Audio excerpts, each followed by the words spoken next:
Alright, so Google just pulled off something that honestly sounds made up. They built a quantum chip that can catch its own mistakes and fix its own settings while it's still running a calculation. No pausing, no shutting the whole thing down, no engineers sprinting over with a laptop to retune it by hand. The machine basically learns on the job, and before you roll your eyes and think, oh, this is just more quantum hype, stick with me for a couple of minutes because this one is genuinely different, and I want to show you exactly why I think it matters. And if you actually like understanding these breakthroughs instead of just catching the headline and moving on, do me a quick favor and hit that subscribe button because this is the channel where we take the time to unpack the real thing.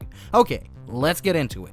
Here's the thing most people never hear about quantum computers. They are analog machines at heart. A quantum computer runs on incredibly precise microwave signals, and each of those signals has a frequency, an amplitude, and a phase that has to be dialed in just right to control the qubits.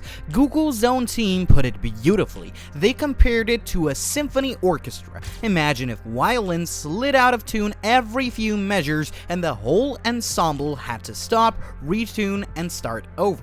That's basically what running a quantum computer feels like today, and the reason it drifts is completely mundane. Temperature shifts in the control electronics, tiny defects in the materials, and the qubits themselves subtly changing behavior over time. None of that is dramatic on its own, but it's slowly pushing all those carefully tuned signals off target, and every time they drift, they inject errors into the computation. Historically, the only fix was to stop the entire job, recalibrate everything, and restart. That is fine when your experiment lasts a few seconds, and it's a disaster when you want to run something genuinely useful, like, for example, simulating a complex molecule for drug discovery or attacking modern encryption, because those jobs are expected to run for days, weeks, or even months. You cannot keep hitting pause every couple of hours. That single limitation has been one of the biggest brick walls standing between us and quantum computers that actually earn their keep. So, how did Google get around it? Well, this is the part I find really clever. It comes down to something quantum computers already do constantly, which is error correction. Quick refresher, you cannot just look at a qubit to check if it made a mistake, because measuring it collapses the fragile quantum state you're trying to protect. So, instead, quantum error correction bundles many physical qubits together into one sturdier logical qubit, and it runs these clever parity checks that flag when an error probably happened somewhere without actually reading out and destroying the information. The result is a constant stream of little binary signals. Error here, no error there. These are called detection events, and normally they feed into a decoder that figures out how to patch the logical qubit back up.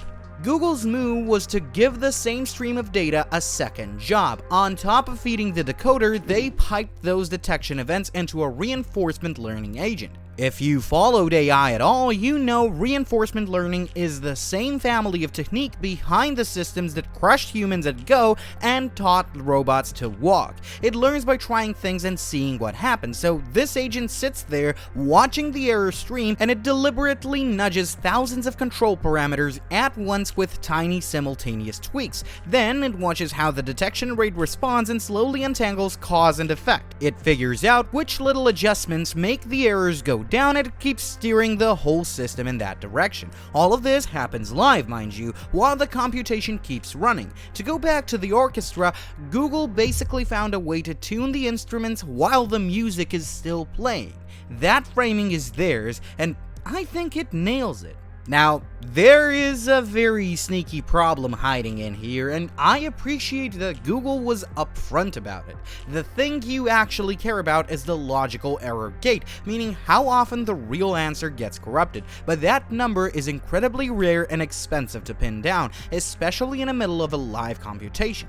If you had to wait around measuring it directly, the whole idea would fall apart, so the team used a workaround. Instead of chasing the logical error rate itself, the the agent optimizes a stand-in that is cheap to read off the real time, which is the average rate of those error detection events across all the detectors. It turns out that proxy tracks the thing you truly care about closely enough to be a practical piece of engineering, and the kind of shortcut that looks obvious in hindsight but takes real insight to trust.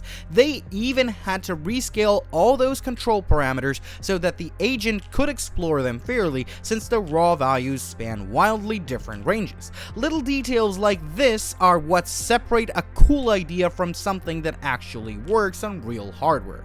Okay, but does this actually deliver? Because plenty of clever ideas fall flat once they meet reality. This one did not. Google validated the whole thing on Willow, their flagship superconducting processor, and the numbers are legitimately impressive. First, they took a chip that had already been tuned to a peak by human experts, people applying years of hard-won physical intuition, and then let the agent fine-tune it further. It squeezed out roughly another 20% reduction in the logical error rate.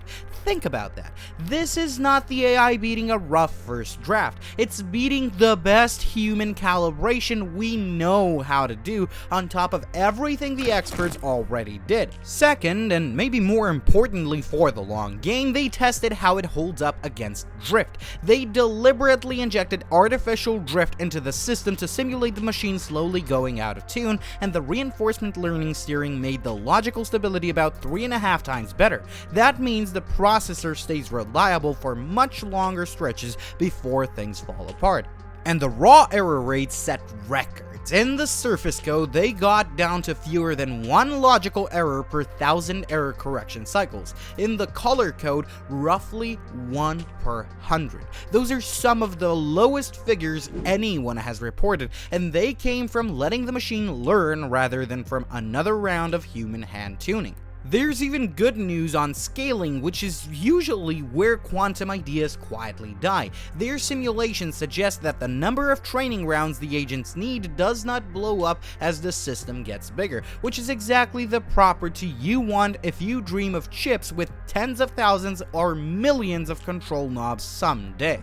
Okay. Let me zoom out, because I think the significance here is bigger than any single number. What Google really did was take an operational bottleneck and turn it into a continuous learning process. Calibration used to be this annoying chore that forced you to stop everything, and now it's just something the machine quietly does itself forever in the background. And there is a pattern here that I find genuinely exciting. The Google team pointed out themselves. Over and over in tech history, handcrafted physics models and rigid rules eventually hit a ceiling, and then data-driven learning blows right past them. Early computer vision stalled when it learned on strict geometric rules until deep learning took over. Protein folding was stuck for decades until AlphaFold learned it from data. Quantum calibration looks like the next domain to follow this exact arc. We're watching the moment where learning from experience starts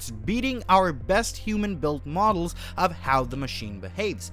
That is a big deal, and honestly, it's the part that gives me the most confidence this approach has legs. For the practical stuff people actually want, like say chemistry and material simulation, on the long-running algorithms that keep the cryptography work up at night, removing the need for constant shutdowns is huge. Sustained, uninterrupted computation is the whole ballgame for useful quantum computing, and this chips away directly at the thing that was blocking it. So, here's where I land on all this. I think this is one of the more quietly important quantum results I have seen in a while, precisely because it's not flashy. It does not claim some magical speed-up or a broken encryption headline. It solves a boring, unglamorous, deeply real problem, the kind of problem that actually stands between a lab demo and a machine you can leave running for a month. And that is exactly the sort of unsexy engineering that ends up mattering the most. Now, I do want to be fair and keep it grounded though, because the name self-healing chip can oversell it a little.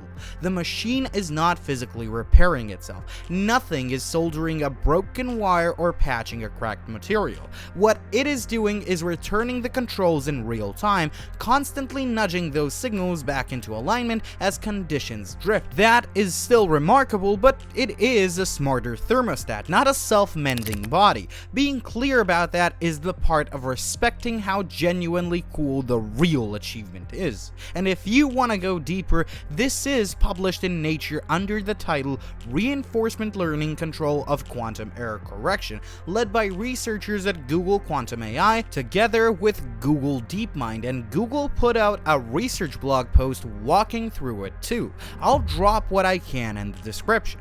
This is the breakdown. If this made quantum computing click a little more for you, or if you just enjoyed nerding out with me, smash that like button because it genuinely helps out the channel more than you would think, and also subscribe if you're not already so that you don't miss the next one when the next wild breakthrough drops. Thanks for hanging out, and I'll catch you in the next video.